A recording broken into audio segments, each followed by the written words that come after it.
Yo, listen up, here's the story about a little guy that lives in a blue world. Alright, so the first time we looked at Blue's power, we only really had the feed of him chasing after Saitama, and like I said in the original video, that was super impressive, and I think it gave us a good indication of what his power could be. Now, yeah, we just speculated because we didn't know anything. We only really knew that, like I said, the chasing feat, and then we speculated about what his power could have been, and turns out that that was true. Pretty much internal energy manipulation, as we saw on display in Chapter 128, or at least, I mean, it seems to be that. I mean, given what we've seen of his abilities, I mean, it's more or less that, unless it has like some kind of nuanced definition to it or something, or it's some kind of special ability that one has created. So we actually came out of that video pretty good, at least with our speculations and stuff, because Chapter 128 definitely clarified some things for us. Namely that whole red herring thing with Genos about how he speculated that Blue had a weapon, and we were like, nah, that's totally his inherent energy ability, and it turns out that was the case, or at least it seems to be. I mean, of course, it hasn't been outright confirmed or spoken in dialogue that Blue does have these abilities, but regardless, he has something, and it's, more or less lining up with what we speculated about in that video, and this is going to be the whole crux about, coming out with how powerful he is, because he has a super impressive feat in this chapter as well. So he's got the speed thing, chasing after Saitama, which we already went over extensively. So now we're going to go over this fist cannon feat, along with the other things that he could do. Now, last time, I don't know, I came across that he was probably going to be High Dragon or something like that. I know that I put Above Dragon in the thumbnail of both videos because you guys love it and you hate it at the same time. But I just said that there's a possibility he could be Above Dragon, not that he is, guys. I mean, come on, I think it's fair to say that when we get a hyped up character who is the #1 Neo hero, come on. But anyway, yeah, he's not Above Dragon, at least yet. I mean, maybe if he takes off the suit, he becomes that powerful, like, the limiter on his suit. We don't know what that's going to be like yet, but given from what we've seen so far, I'm still kind of on board with what I speculated about in the original video, but let's go further. So this Shell King, disaster level demon monster that Blue solos, this guy is pretty significant, right? I just don't feel like I'm the only one thinking that this guy is exceptionally powerful for a demon, and one is specifically telling us this with this sequence. I mean, if you go over every other battle that just happens in 127, there's only one other demon really, and it's the one that Excel goes against, and the hunters take him down. So probably not one of the stronger demons, maybe a low or mid or something, and one always does this in the chapters. Shows us the difference between these disaster levels, how it's nuanced and that not everybody is created equal, and I'm pretty sure he's doing it here again, because the Shell King already has the distinction of having the power suit Neo Hero users job to him. Because before this, it was setting up the narrative like, oh wow, these suits are so powerful, they're so much more effective than the regular heroes from the Hero Association. You know what, disaster levels and monsters might not be a thing anymore, because these suits just make, C-class level heroes into A-class level heroes. But no, the Shell King was like, I don't care about that. One shot. These guys got destroyed by him, and then Blue had to step up. So when Blue initially attacks him, he's exhibiting some of the speed that we went over when we first saw him in action. So that lines up there. How fast is this? No way to know for sure, just like I said in the previous one. But he is definitely one of the faster characters on like the S-class level, we'll say. Now, his initial barrage on the Shell King doesn't really do much. It just does, like, it leaves, like, the smoke, meaning that, like, it was an ineffective attack. So this is indicating that this guy has exceptional durability. Like, he's one of those big, bulky demon dudes, kind of like Bug God, right? This guy is kind of like the second coming of Bug God, in my opinion. Obviously, they share the same aesthetics. They're both very powerful demons, and they both seem to excel in durability and overall, like, physical strength. Now, also, the whole ineffective attack at first from Blue is showing his inexperience, because that's another thing that's going to be playing into Blue's power here, is that, we obviously found out that he was 16, and maybe I was giving him a little too credit for being a prodigy, because he still is. He's super precocious. There's no doubt about that. But I thought maybe he had already gone through the trial and error, possibly, like maybe he started like when he was 12 or something, because we know how Blast could be. So maybe Blast was like, Piccolo, Gohan style training or something like that. But it turns out that Blue is actually pretty green.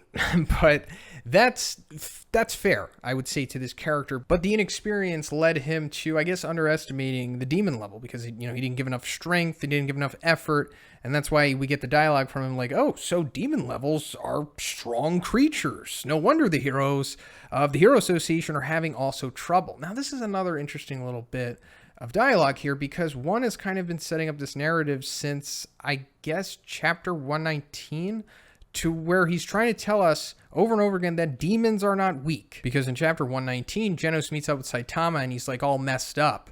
Saitama's like, did a monster do this to you? And Genos is like, yeah, the monster was a somewhat powerful demon level. Even though I won, I wasn't able to leave unharmed. And like, he lost an arm and he was a little wrecked. And at this point, this is like Lightning Core Genos. And also to give you kind of a rough estimate of where he is, more or less, he was able to go head-to-head with Flashy Flash. Now, I don't know what happened. We don't see it, but he wasn't completely destroyed by Flashy Flash, and he didn't really have any marks on him. This is happening in chapter 112. And still, we see the clashes of speed, so does that mean that he's fast enough to keep up with them? I guess. I don't know. I mean, of course, they weren't fighting all out, and it was only like a couple seconds, but still, this is the kind of Genos that we're dealing with at this point in the webcomic. So now we're coming over to Blue, who is, I think, objectively fighting a high demon here. One of the strongest demons ever in the webcomic. Can't say in the manga for sure, because I've just given up on trying to match up the two continuities, because that's not a thing anymore. These are two different series.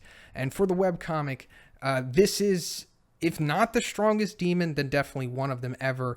And Blue is just piecing up this guy with relative ease. And then after gauging his power with that initial assault, then he's like, okay, so this is the amount of effort that I need to do to take you out. Then he makes the Goku Black Key Sword, easily cuts up his claw, and then he does the big fist cannon. And this is a one-shot, ladies and gentlemen. He one-shotted a high demon who excelled in durability. So remember how I compared this guy to Bug God? Well, yep, you know where I'm going with this. Bug God got taken out in a similar fashion by Darkshine.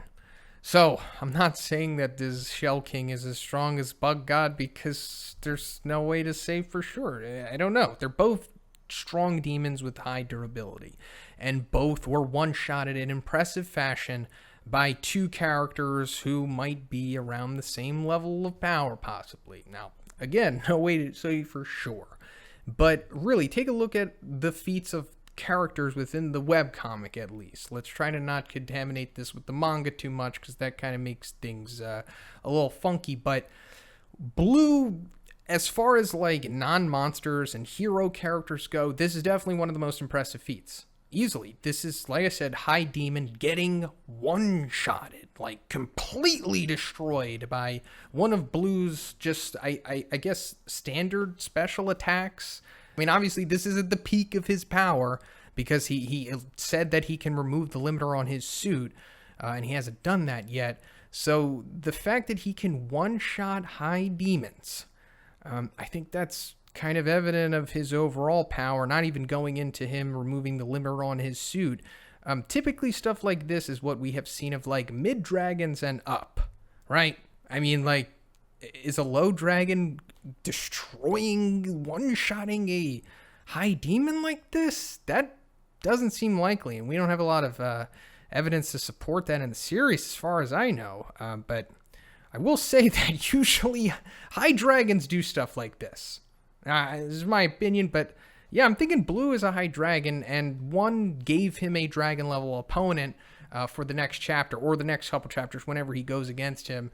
So we're obviously going to see if Blue can solo a dragon, and so far he was able to avoid getting hit by the eel dragon, which is, I guess, impressive. But like I said, we already knew Blue was fast, and given that this monster is like a kaiju type one, I'm sure he's not too fast. So yeah, that's where I'm pretty much with Blue at this point. I still think he's most likely a high dragon, at the very minimum, mid-dragon. I don't think he's any lower than that. And as for above dragon, it's too soon to say that, of course. Not enough info or anything. But I'll still say that, yeah, of course, it's a possibility.